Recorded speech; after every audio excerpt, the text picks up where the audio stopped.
So, how has the eclipse season and Saturn transit been treating everyone so far? Personally, I do see the eclipsing pretty hard this time around.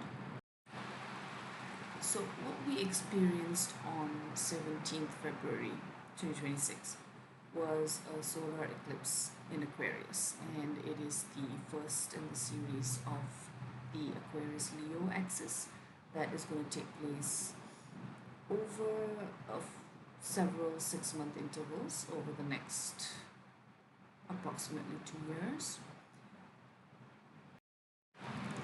What do we have to look forward to with this series of eclipses, especially on the axis of Aquarius Leo? Now, we know perfectly well that Leo represents the king, it represents the royalty, people in power. Opposing that, Aquarius represents the people.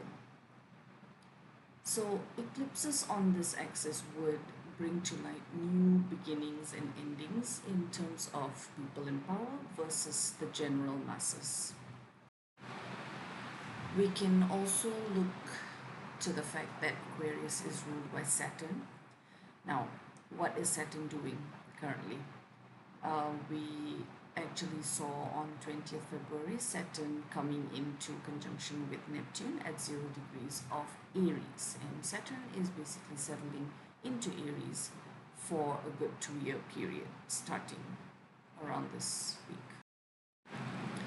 Alright, so what exactly does Saturn conjunct Neptune mean?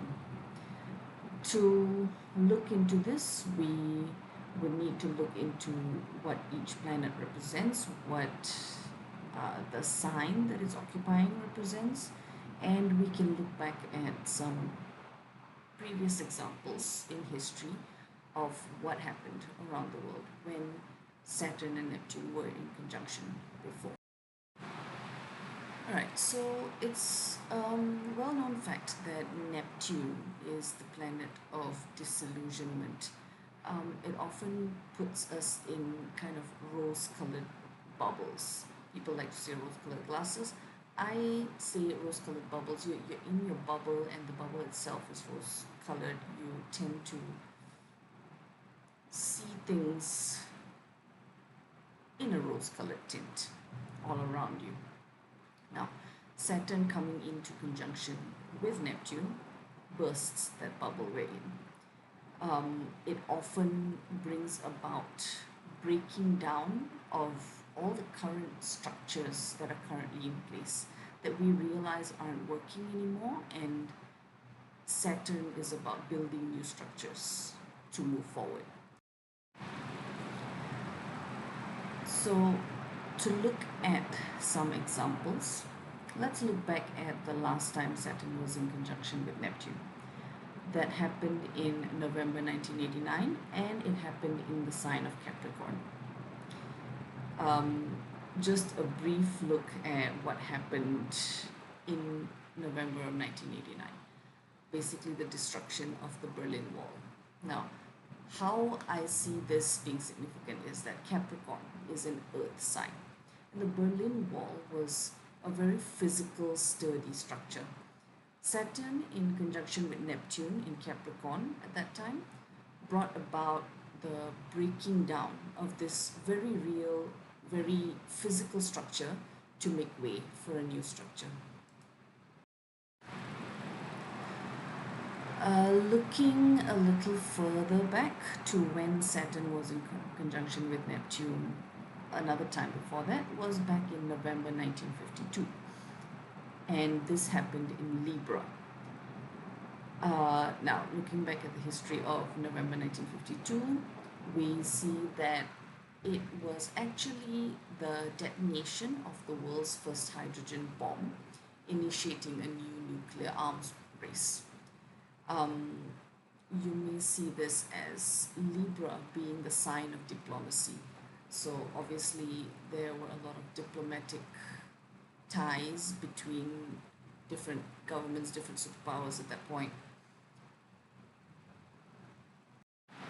So Saturn coming into conjunction with Neptune in Libra bursts that rose-colored bubble that we were in of diplomatic allies. That's exactly what happened when the USA detonated the first hydrogen bomb. It kind of opened the eyes of all other governments and countries around them, um, as to where they actually were in the nuclear arms race at that point. So it forced them to build this new structure as a result of the previous structure being torn down.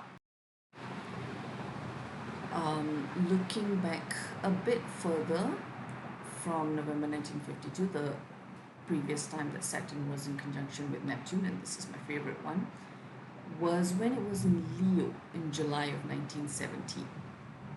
A quick glance at what happened in 1917, and the words Russian Revolution came up.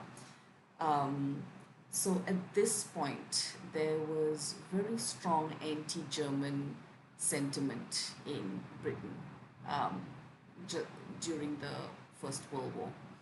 And as a result, the British royal family changed their name from the very German origin of Saxe-Coburg-Gotha to Windsor, just so that people wouldn't revolt against them. And I see this as I said, Saturn conjunct Neptune in Leo. Leo is literally the sign of the king and royalty. So Saturn being in conjunction with Neptune there in Leo brought about the breaking down of previous structures, of the previous structure that the royal family was operating with, and forced them to build a new structure to enable them to last several more decades or centuries.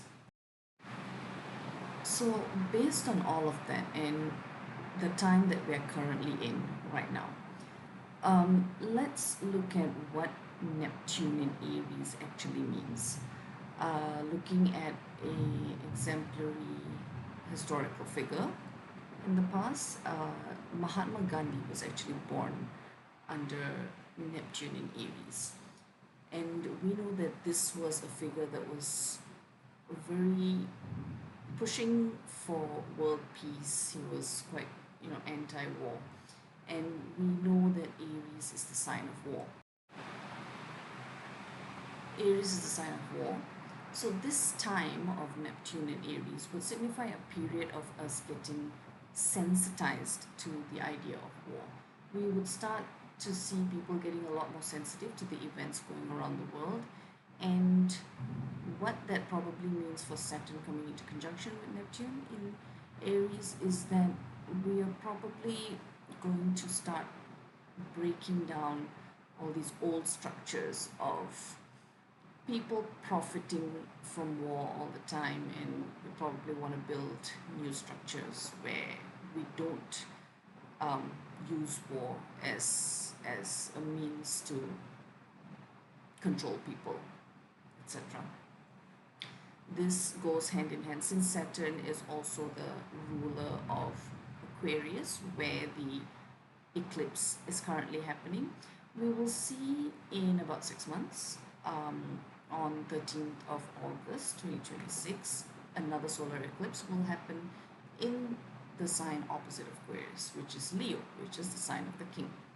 Now, the previous solar eclipse in Aquarius happened in conjunction with the North Node. We know the North Node signifies new beginnings. So, Aquarius representing the people, it was a time of new beginnings for the people who are in opposition of the king. So next time around in August, when the solar eclipse is happening in conjunction with the South Node signifies new endings. It will be in Leo, representing the king, royalty, people in power, and so on.